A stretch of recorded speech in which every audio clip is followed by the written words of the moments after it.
Hi everyone, welcome to my channel. For those who are new, my name is Elena Pergamin. In today's tutorial I will show you how to create a perfect traditional classic granny square and change yarn colors, and tell you a secret how to create a square without twisting the sides. It is very simple but has a hidden beauty in its simplicity. I have two squares. The large one has been crocheted in traditional way and has twisted prolonging edges, and the smaller one has a perfect shape. The larger the square, the larger the issue with the twisting and prolonging edge. This design works well with one color, two colors, or each round is done in different colors. Perfect to use with leftovers from other projects. Design can consist of few rows or as many as desired. To begin, create a slip knot. There are several ways to create a slip knot. I'm going to show my favorite techniques that I've learned when I was a kid. Place the yarn over your thumb and index finger on your non-dominant hand, shortest tail towards you. Turn your finger behind the yarn and connect your fingers into O shape. Now we have created two loops. Push the loop with your thumb through another loop, insert your hook into a loop. Now we created a slip knot and we need to tighten up but not too tight. The hook should move freely. Now we are going to create tension with our non-dominant hand. There are some other techniques Crochet Crafter use. For me this is an easier one and my hands just do this automatically. Please use your preferable method if you have one. Now we have to chain 4 stitches and join them with the slip stitch. Just a reminder that we never count stitch on the hook. After chaining 4 stitches, insert your hook into the first stitch and join with the slip stitch. To begin a new row, chain 3 and work 2 times treble crochet UK turns or 2 times double crochet US turns around stitches. The 3 chain stitches count as 1 treble crochet UK turns or 1 double crochet US turns at the beginning of the round. I'm going to show a few stitches in a slow mode if you are new to crocheting. Yarn over back to front and insert your hook into its circle space. Keep the short tail beside the circle and work stitches around it as well. Yarn over, pull once. Yarn over back to front, pull through 2 loops. Yarn over back to front, pull through the last 2 loops. Once again, yarn over back to front, insert the hook into its circle space. Yarn over, pull once. Yarn over, pull through 2 loops. Yarn over back to front and pull through the last 2 loops. Next, chain 3 and work 3 times treble crochet UK turns or 3 times double crochet US turns around chain stitches and keep the yarn tail beside the circle and work stitches around it.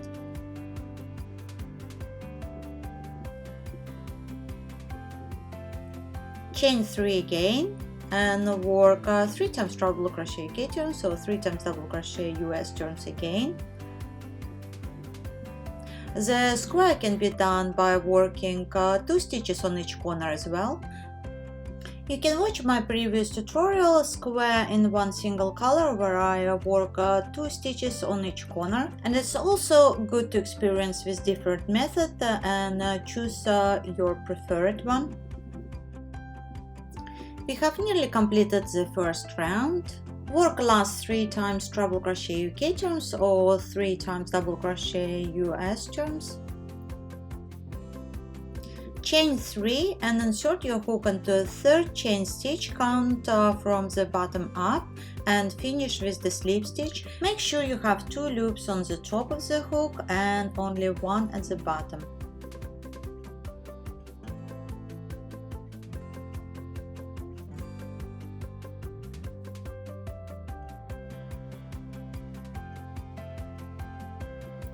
We have completed the first round and it is visible already the square formation.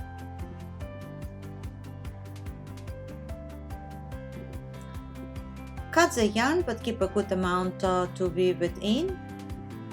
You can do it with the hook by pulling the yarn tail to the front of your work and after to the back of your work, taking 1 stitch at a time. You can also use a tapestry needle as well. I'm weaving the yarn tail to the corner of my work. I like to keep the ends in the corner of the square because we are going to place 6 stitches over it. It will also be good to secure the end by weaving in the opposite direction around a few stitches.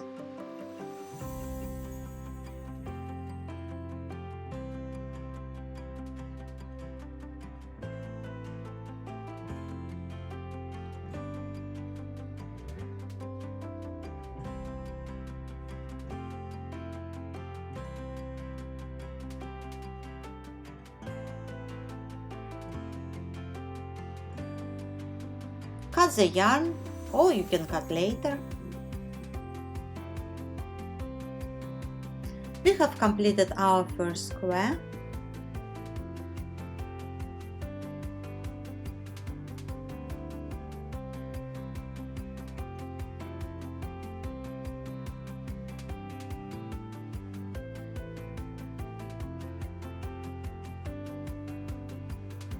To begin a new round, we will have to turn our square and work stitches in a different direction. By turning the work every round, we change the angle of the stitches, therefore avoiding prolongation of the square's edges. When we're working a square, you need to start each new color in the corner space. To make the square neater, it is good to start the new round in a different corner space. Some people like to create a slip knot when they are changing the yarn, and I don't like any knots in my square. Pull the yarn through the corner space, hold both strings and make your first stitch with both strings. Move the shortest string on one side and chain 2 stitches more. If you look at the diagram, the arrow shows you have to work clockwise. You are still working anti-clockwise. The changes in the direction just mean you have to turn your work. If you are very new to crochet, you may get confused about where the front is or where the back is. By looking at the stitches, the face stitches have longer curves or twists, and if you look at the back stitches, they have shorter curves and busier pattern texture. I'm not sure how well the black and white pattern is going to look on the screen, but you can definitely see the difference in these two examples. Back to our practice. After chaining 3, work 2 times treble crochet UK turns or 2 times double crochet US turns into the same space. Place the shortest end of yarn side by side with the corner chain stitches and work stitches around it as well.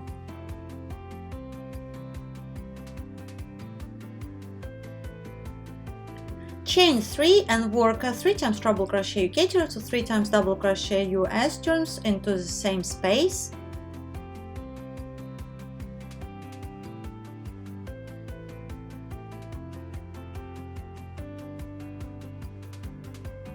After completing 2 sets of 3 in the corner of the square, chain 1 and work 3 times treble crochet UK turns or 3 times double crochet US turns into the next space.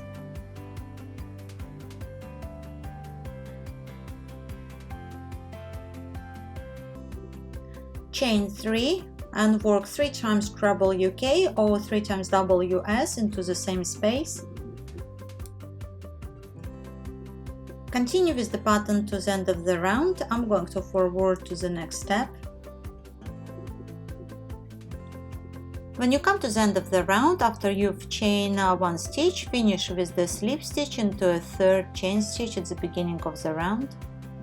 Make sure you have 2 loops on top of the hook and 1 under. We have completed our 2nd round. Cut the yarn. Pull the loop out. In this example, I'm going to use tapestry needle. The weaving process is similar to what we did after finishing the first round.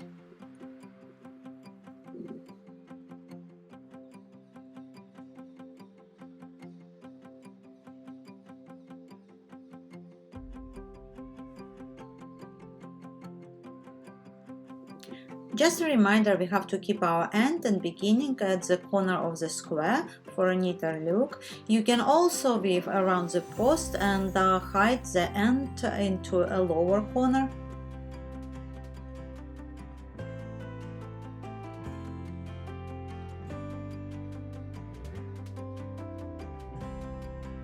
Cut the end.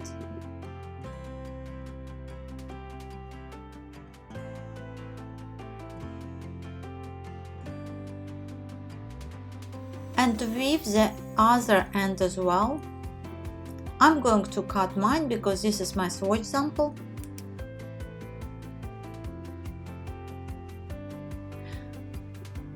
To begin the third round, we will have to turn our square, start at any other corner and avoid the ending corner, pull the yarn through the corner space, hold both strings and make your first stitch with both strings. Move the shorter string on the side and chain 2 stitches more.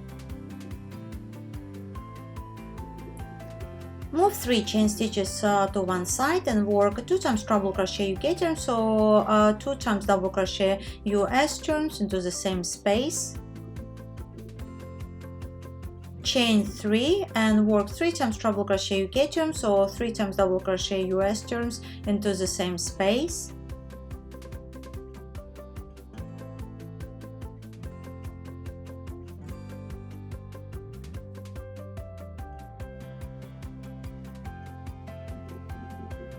If you are looking at the diagram, you can see that we have to work 1 set of 3 treble UK turns, or 1 set of 3 double US turns on each side of the square, and 1 stitch on both sides connecting to the corner sets. The stitches are work around the stitch, not into the stitch. Chain 1 and work 3 times treble UK turns, so 3 times double US turns into next space.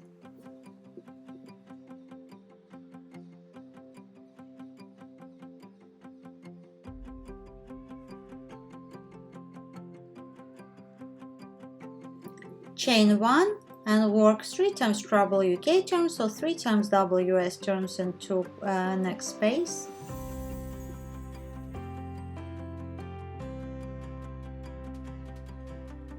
Chain 3 and work 3 times treble UK or 3 times double US into the same space.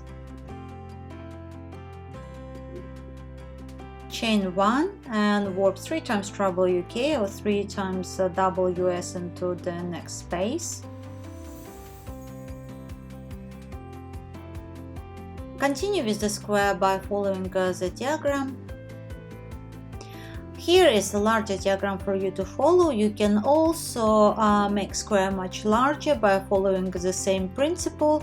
By looking at the diagram, you can see that with each round we will add additional space on each side of the square. Work sets of 3 treble UK or WS with 1 chain stitch between them. Remember to turn your work after each round. Generally speaking, I always turn my work when I work in the round. It is also, if you have to work into a stitch, it is easier to insert your hook when you are working from the back of your work than from the front of your work. Last but not least, when you've finished your square, cut the yarn, but keep the good amount for weaving the end in. Thank you for watching. I hope you've got great experience. For those who are new to my channel, if you'd like to see more videos in the future, please subscribe to be notified when I add a new video. Enjoy your day or evening, and I will see you soon.